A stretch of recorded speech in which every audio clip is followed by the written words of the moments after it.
tatanungin ko yung mga ahensya, yung teorya nila, paano kayo lahat ni Alice ko nakalabas. Pero tinatanong na rin kayo ngayon, baka pwede niyong simulang sagutin kung paano kayo nakalabas sa Pilipinas. Sakay po kami ng boat. Ha? Ano po? Sasakay kami ng boat sa dagat. Boat? Sumakay kayo ng boat sa Saan? dagat. Saan kayo galing? Saan kayo sumakay? Hindi ko alam yung lugar. Pero dito lang sa Metro Opo. Manila, Luzon? Siguro. O pumunta kayo Mindanao? O Mindanao. doon kayo sumakay? Saan po yung Mindanao? Hindi ko alam. Hindi, galing ka dito Manila. Paano kayo sumakay ng boat? Sumakay muna kayo ng eroplano o bus bago kayo sumakay ng boat? O Wala po. tell us the details. Dito Anyway, lang. establish naman talaga na hindi kayo dumaan sa immigration. Wala kayong immigration records. Pakishare na lang sa amin paano kayo lumabas para makorek namin yung Opo. mga sistema na yan. Dito lang po kasi galing kami sa bahay. Tapos Bahay. may sunto sa amin na isang sasakyan. Sa akin Diretso dinala. Anong klaseng sasakyan? Van. Van. And then, saan nga kayo dinala? Hindi ko alam kung sa yung lugar.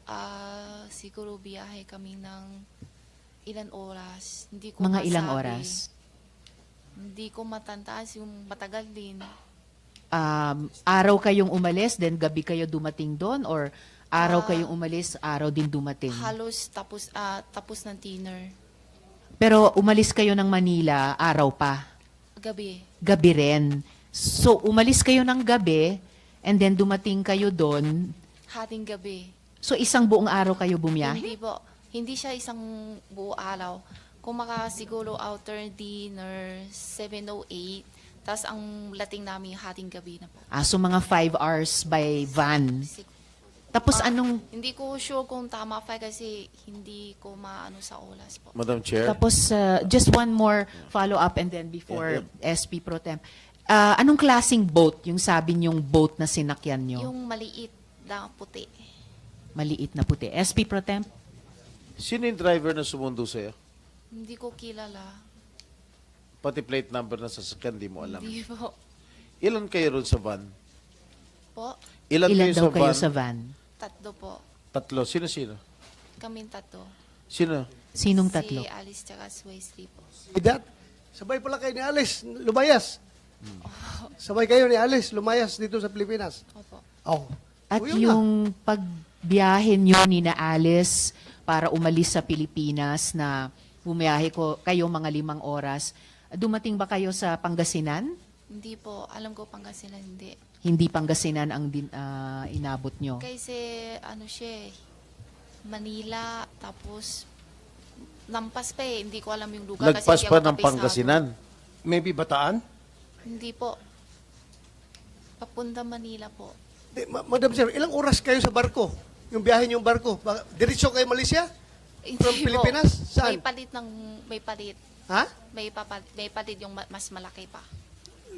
Ilang oras kayo nung malit na barko bago kayo lumipat sa malaking barko? Matagal din. Ilang oras? Ilang nga? oras nga? Siguro hating gabi kaming sakay tapos halos umaga na. Umaga na. Tapos yung malaking barko, Pero hindi pa masyalo kita yung ano. yung malaking barko ano siya? Pasaheroan, cargo ship, o fishing ship, or Yate. i-describe mo, Hindi ko alam yate. kung ano Yung luxurious yacht.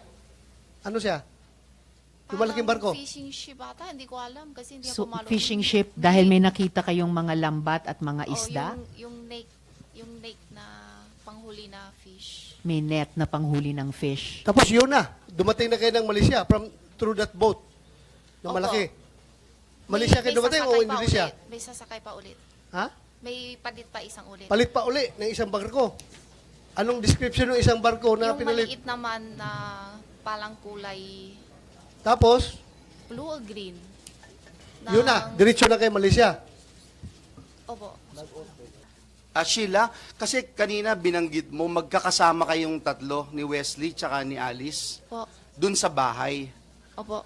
So, magkakasama na kayo na pinuntahan noong van sa bahay. Saan tong bahay na ito? Sa farm po. Sa farm in Tarlac. Po. Tapos, sabay-sabay kayo mula sa Tarlac, mga 5 oras napunta kayo ng Pantalan, tapos sumakay kayo ng maliit na white boat, sabi mo. Yung white boat na yun, mga ilang tao kayong nandun? Estimate lang. Hindi ko masabi. Sa Ilan kayo? laki? Oo. Hindi, Tatlo ilan ang kasi- kasya dun sa boat na yun? Maliit lang eh, sabi mo. Oh, maliit lang po. Kaya nga, ilang tao Siguro lang? kasya 10? 10 o mga ganyan siguro. Hindi ka makakatayo, makalakad-lakad na gano'n Maliit kasi lang. maliit lang eh, Opo, di ba? maliit Tapos lang po. after 5 hours, sumakay na kayo ng malaking boat. Opo, Yung malaking boat na yun, ilan na kasya doon? malami. 100 na kasya. Marami po. Oo, kasi yun na yung pumunta ng Malaysia. Po. Okay. Salamat, Madam Chair.